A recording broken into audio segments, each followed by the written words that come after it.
ఎలా జరుగుతుంది ఇదంతా, ఈ ఆటో నగర్లో ఏం జరుగుతుంది, ఎలాంటి ఇబ్బందికరమైన పరిస్థితులు వస్తున్నాయి, ఎందుకు ఈ సమస్య ఏర్పాటు చేశామనేది మీకు వివరంగా అర్థమయ్యేటువంటి చెప్తాను. అసోసియేషన్ గెలిచిన దగ్గర నుంచి సుమారు 5-6 కేసులు మా మీద మళ్ళీ వాడి మాజీ ప్రెసిడెంట్ ఆవేశం గడేసి మమ్మల్ని కోర్టులు తిప్పుతున్నాడు. రిజర్వేషన్ ఎత్తిస్తే ఆ కార్యక్రమంగా మనం అడుగులు ముందుకేసి వెళ్దామని అనుకుంటుంటే అక్కడ దాకా వెళ్ళలేకుండా రిజిస్టర్ ఆఫీస్లో మనం రిజిస్ట్రేషన్ చేయించుకోకుండా ఈ పెద్ద మనిషి 3 సంవత్సరాలు రిజిస్ట్రేషన్ బ్లాక్ చేసి అతని హయాంలో ఆ రికార్డులు ఇవ్వడానికి అప్పచెప్పలేదు, మినిట్స్ బుక్ అప్పచెప్పలేదు, కారు అప్పచెప్పలేదు, క్యాష్ అప్పచెప్పలేదు. 42 లక్షల రూపాయలు రైతుల తాలూకా డిపాజిట్లు ఉన్నాయండి కోస్టల్ బ్యాంక్ ఏరియా కోస్టల్ బ్యాంకులు.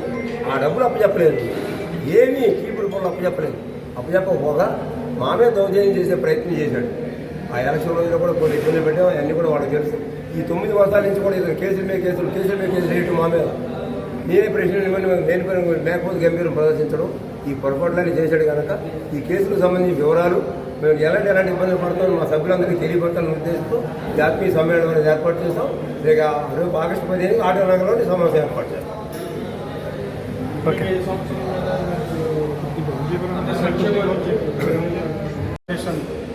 అధ్యక్షుల కార్యవర్గ సమావేశం జరుగుతుందండి.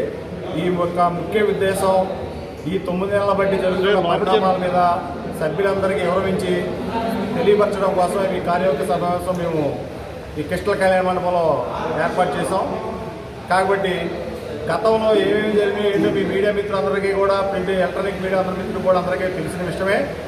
అట్లాగే ఇవాళ మా యొక్క సభ్యుల యొక్క పడుతున్న బాధలు నరకం ఇవన్నీ కూడా ప్రతి ఒక్క క్షణం కూడా ఆయన కోర్టు కేసులు పోలీస్ స్టేషను తప్పితే రెండో దాని మీద ఏది కూడా ఉండదండి. ఆయన శ్రద్ధ ఎవరైనా మాట్లాడితే వాళ్ళ దూషించడం, వాళ్ళ మీద చేతులు చేసుకోవడం ఇవన్నీ చేయడం కదా. సభ్యులు ఏ రోజు కూడా సభ్యులుగా చూడటం లేదు. మాజీ అధ్యక్షుడు మాగంటి నాగభూషణ గారు ఈ రోజు కూడా అదేవిధంగా కూడా ఆయన నడవడం కొనసాగుతుంది.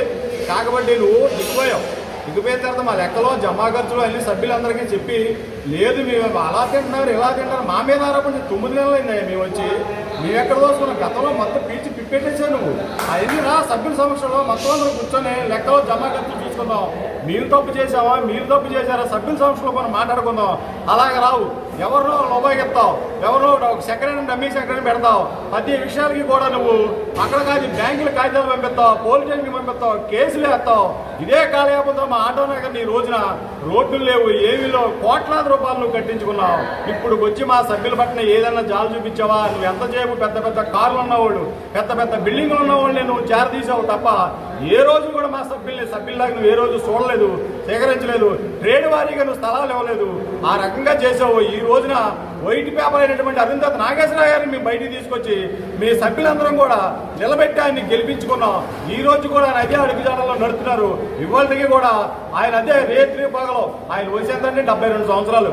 72 సంవత్సరాల్లో కూడా 50 సంవత్సరాల కుర్రోళ్ళలాగా ఆయన అన్ని విషయాల్లోనే ఉరికట్టు నారాయణ ఎక్కడున్నావు మీరు ఎక్కడున్నారు రండి అని తెల్లారగట్ట 4 గంటలు కూడా మాకు ఫోన్లు చేసి మీరు రండి నాన్న ఇంకా ఎంతకాలం మీకు బాధలు పడతామని మీరు దాడులు చూస్తా వెళ్తుంటే ఆ రిజర్వేషన్ కోసం ఆ రిజిస్ట్రేషన్ కోసం ఎదురడిగి వస్తుంటే నువ్వు అభ్యర్థిని పక్కన పెట్టుకున్నావు. ఎవరిని మానేబెల్లి జయ సురేష్ గారిని సెక్రటరీ అంటున్నావు. ఆయన ఏ రోజున జనంలో గెలిచాడా? సెక్రటరీ కూడా నామినేట్గా రాదు సార్.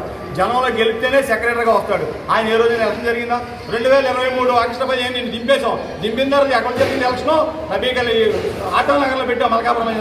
ఎంతమందిని తీసుకొచ్చావు నువ్వు? 2004 మందిని తీసుకొచ్చి మా సభ్యులందరి మీద అందులో మెంటరిస్టులు పెట్టావు, ఎంతో మందిని పెట్టావు. మమ్మల్ని ఏదో రికార్డు చేస్తా చూసావు నువ్వు ఆ రోజు మమ్మల్ని. కాబట్టి ఇవాళ సభ్యులందరూ